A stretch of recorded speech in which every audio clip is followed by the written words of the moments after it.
You ask Tiger to solve. This deals with linear equations with one unknown. The final result is x equals -5/4. Let's solve it step by step. Group all constants on the right side of the equation.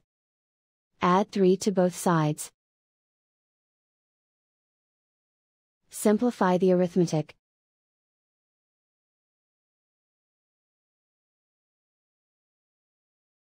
Isolate the x.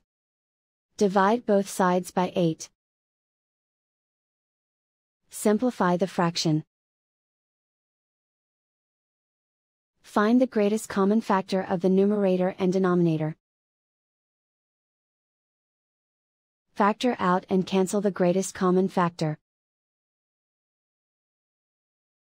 And so the final result is x equals -5/4.